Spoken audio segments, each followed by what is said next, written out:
e-learning voiceover work is one of my favorite types of voiceover work to get, and I'm actually kind of partial to it because of the massive role it played in building up my business.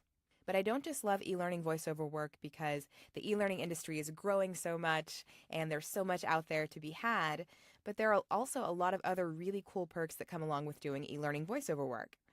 One of them is you get to learn new things.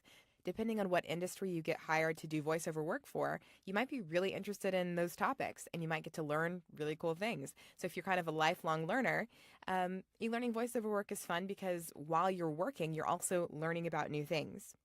It can also be a really nice, consistent source of income if you get in with the right clients. But one of the problems with doing e-learning voiceover work is it's time consuming. Unlike, like a 30-second commercial, most e-learning work is longer. It's kind of long form. So you're sitting down for a long period of time, you're reading a lot, and because you're reading so much, there's a lot of editing that goes on as a result. So because e-learning work tends to be more time consuming in general, I'm always looking for new workflows that'll help me to be more efficient. So that's why I was really excited when I was just finishing up a session at a studio and the engineer told me about this plugin for the recording software Pro Tools called Recorditor. And what Recorditor does is it allows you to mark your good and bad takes during a recording in sync with your timeline, and then it performs your edit decisions automatically. So what that means is that when you're recording your e-learning work or audiobook or whatever long form thing it is that you're doing, if you don't have the ability to edit in real time or to punch and roll, if you're not sure what that is, you can look that up. That's another great time saver. But if you don't have the ability to do that, this allows you to mark your good and bad takes as you're reading. And then as you get done, when you get done with the recording, you hit a commit button. It performs the edit decisions for you automatically on the fly. So then it removes the bad takes and you're left with only the good takes. Sounds pretty amazing. It saves you from the time of having to go back and listen to everything and manually remove those bad takes. Instead, you mark it in real time and then it removes the bad takes for you. So if you're a visual person and you'd rather just kind of see what that's like, I'm going to play for you a 2-minute clip from Recorditor's YouTube channel so you can see it in action. Hi, thanks for calling Quiet Art Limited, where innovation is number one. For Wavewriter support, please press 1. For defaulter support, please press 2. I made a mistake, I'm gonna drop a bad one. For Catch and Sync, 3. And for Recorditor issues, I'll start again. And for Recorditor issues, please hold in again. And for Recorditor issues, please hold the line and a customer representative will be with you shortly. Sorry, call volume is more than expected. Try that again. Sorry, call volume is more than expected. I'll try that again. Sorry, call volume is more than expected. There may be a delay in answering your call. Thanks for your patience.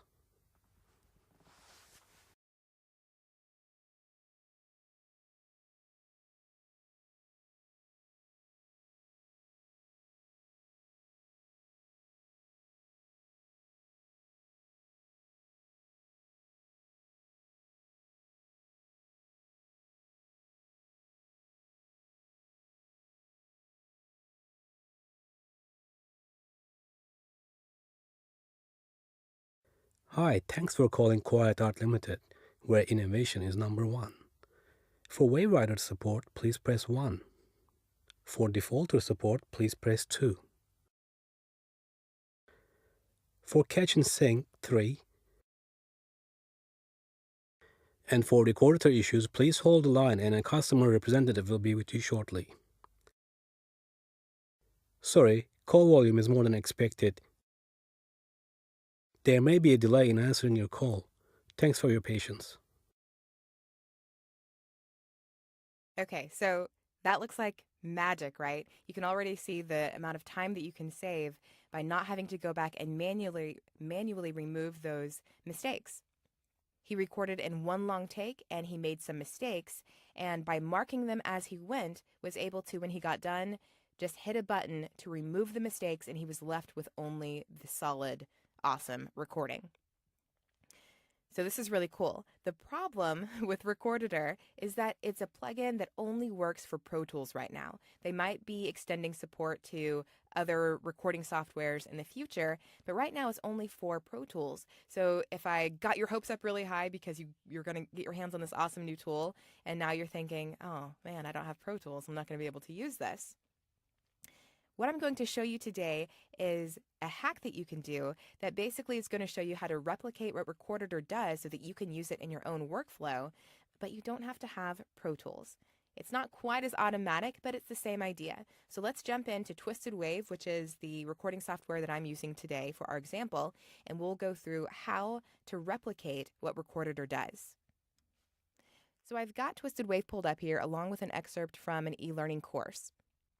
So I'm going to show you how to mark your takes, good and bad, in real time as you're recording, and then go through and remove the bad takes so that it makes editing a lot faster for you in the long run. What you'll need is recording software.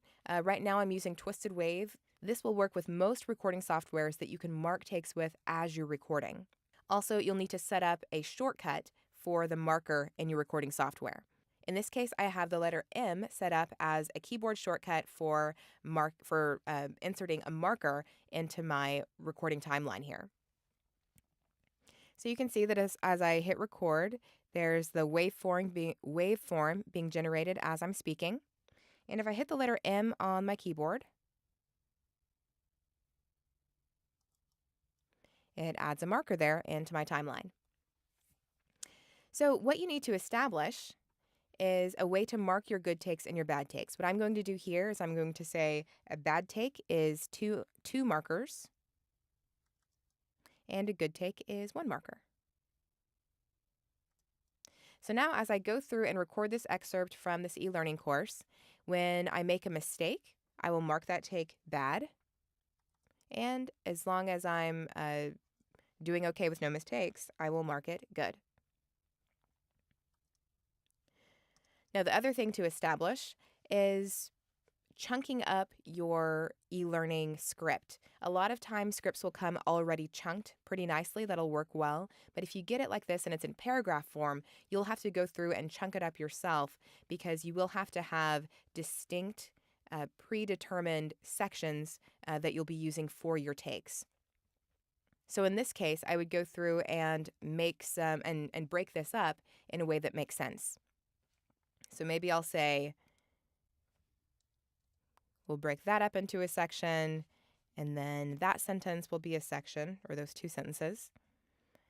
Let's say that'll be a section. You don't want to make your sections too long because if they're too long, let's say you make a mistake at the very end, you'll have to go back and re-record the whole thing. So keep your sections, just kind of know your ability. If you're pretty good at recording long sections without mistakes, then they can be a little bit longer. If you're a little bit newer, maybe keep your sections shorter.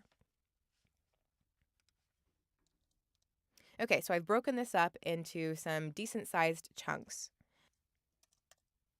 So we'll go ahead and start recording here, marking the good takes with 1 marker and the bad takes with 2. Here are some important tips to remember when you're submitting auditions. Submit a clean file. That means be sure it is free of pesky things like background noise. I don't really like this take. That means be sure it is free of pesky things like background noise, mouth clicks, and any other sounds. Make sure it flows. Make sure that you don't over-edit it so that there are really long pauses between phrases and sentences, or too short of pauses between phrases and sentences. Remember that the requesting clients are listening to dozens and possibly hundreds of auditions to find the right voice. So if your audition does not flow, or if it has awkward spacing, they might just hit next. The bottom line is to make sure your auditions... Typo there. The bottom line is to make sure your auditions are as pleasant to listen to as possible. Okay, so now we've got this file here in Twisted Wave. It is marked with, we've got 1 marker and 2 markers in places. Now, what we're going to do at this point is go through from the back. So we're going to start at the end of the file, and we'll go through, and where we see 1 marker, we're going to leave whatever is preceding that alone because that was a good take. And where we see 2, we're going to highlight those takes and delete them. So that's a bad take right there because we've got 2 markers. This is also a bad take because we've got 2 markers there, so we'll go ahead and extend that. And then this is also a bad take here because we've got 2 markers there. So that's notating that those are 3 bad takes in a row. So we'll go through and just hit delete. This was a good take because there's a single marker ahead of it. Here's a good take, single marker ahead of it. We've got 2 markers here, which means that this is a bad take. So we'll go through and delete that. We've got 2 markers here, which means that this is a bad take. So we'll go through and delete that. And then the same thing here. This is a bad take. We've got 2 markers in a row, which means this is a bad take. Now, of course, when you're doing this on your own, you won't be going through and talking about this being a good take and this being a bad take, so it'll be a lot faster. So we'll delete that. So now what we're left with is 1 complete read-through without any mistakes because we've marked all of these as good takes. I won't play the whole thing here, but we'll play some of it. Here are some important tips to remember when you're submitting auditions. Submit a clean file. That means be sure it is free of pesky things like background noise, mouth clicks, and any other sounds. Make sure it flows. Okay, so you get the idea. All of these takes are free of mistakes. So this really decreases the amount of time that we need to spend editing on the back end.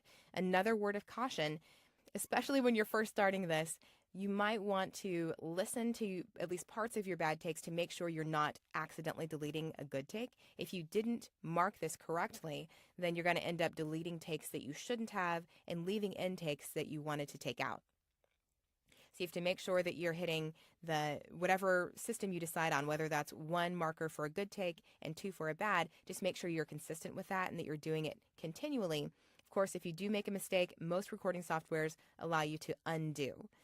So you have that as an option. And of course, you might want to save the file, the original file, before you go through and start deleting these so that if you need to, you can go back and retrieve something that you've deleted. And of course, this file isn't broadcast ready. I still have some spacing issues I need to fix, and I would go through and remove some of my breaths as well, the noise from me breathing. But we don't have to go through and splice together takes and remove errors because we've already done that. So in this video, you've learned how to potentially cut your editing time in half when you're recording e-learning. I hope this is helpful for you, and if it is, drop me a line and let me know.